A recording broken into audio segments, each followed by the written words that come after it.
আসসালামু আলাইকুম। ফুল টিপসের নতুন আরও একটি ভিডিওতে আপনাদের সবাইকে জানাই স্বাগতম। অনেক দিন পর আপনাদের সামনে আরেকটি ভিডিও নিয়ে হাজির। অনেক ব্যস্ততার কারণে ভিডিওটি ছাড়তে পারিনি। আজকে আমরা যে বিষয় নিয়ে আলোচনা করব তা হচ্ছে টাইগার মুরগি। টাইগার মুরগি বাংলাদেশের একটি বিশেষ জাতের মুরগি, যা দেশীয় প্রজাতির মধ্যে অন্যতম গুরুত্বপূর্ণ। এদের নামের সঙ্গে টাইগার শব্দটি যুক্ত হওয়ার কারণ এদের দেহের পালকের উপর সাদা ও কালো ডোরাকাটা শৈলী, যা অনেকটা বাঘের গায়ের ডোরাকাটা রঙের সঙ্গে মিল রয়েছে। বৈশিষ্ট্য: দেহের গঠন: টাইগার মুরগির দেহ বেশ মজবুত ও শক্তিশালী। পুরুষ মুরগির গায়ে কালো সাদা ডোরা থাকে, যা তাদের আকর্ষণীয় করে তোলে। 2. পালনের সুবিধা: টাইগার মুরগি স্থানীয় আবহাওয়ার সাথে খাপ খাওয়ানোর জন্য বিশেষ উপযোগী।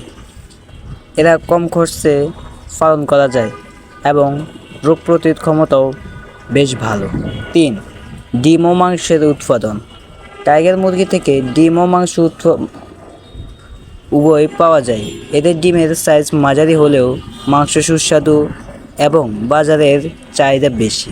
4. রোগ প্রতিরোধ ক্ষমতা: দেশীয় জাত হিসেবে এদের রোগ প্রতিরোধ ক্ষমতা বেশ ভালো, ফলে এদের পালন করতে খুব বেশি ওষুধ বা টিকা প্রয়োজন হয় না। চাষ পদ্ধতি: টাইগার মুরগি সাধারণত ফ্রি রেঞ্জ পদ্ধতিতে চাষ করা হয়, অর্থাৎ খোলামেলা জায়গায় ছেড়ে দেওয়া হয় যাতে তারা প্রাকৃতিক খাবার সংগ্রহ করতে পারে। তবে ছোটোখাটো খামারেও এদের খাবার সংগ্রহ করতে এদের পালন করা যায়।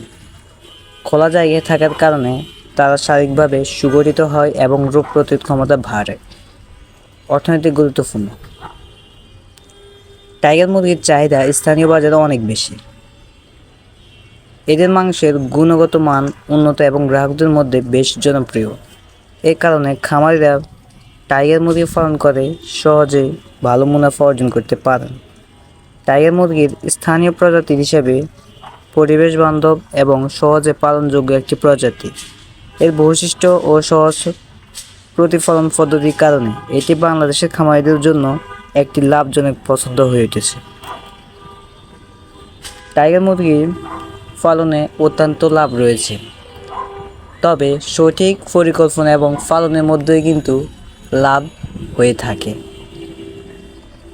বেশিরভাগ খামারি কিন্তু তাদের খামার লস খেয়ে থাকে পরিকল্পনা এবং পালনের না করতে পারার কারণে। তাই টাইগার মুরগিতেও লাভ আছে যদি আপনি সঠিকভাবে পরিচালনা এবং সঠিক পরিকল্পনা গ্রহণ করতে পারেন, তাছাড়া সঠিকভাবে পালন করার জ্ঞান থাকলে। তো এটাই ছিল আজকের ভিডিওটি ভালো লাগলে লাইক করবেন, শেয়ার করবেন, কমেন্ট করবেন এবং ফুডি টিপস চ্যানেলটি নতুন হয়ে থাকলে সাবস্ক্রাইব করবেন, কারণ আমাদের ফুডি টিপস চ্যানেল বিভিন্ন পোলট্রি এবং হাঁস মুরগি সম্পর্কিত তথ্য দিয়ে থাকে। তাই গুরুত্বপূর্ণ তথ্যগুলো পেতে আমাদের চ্যানেলটি সাবস্ক্রাইব করুন। আজকের জন্য বিদায় নিচ্ছি। আসসালামু আলাইকুম।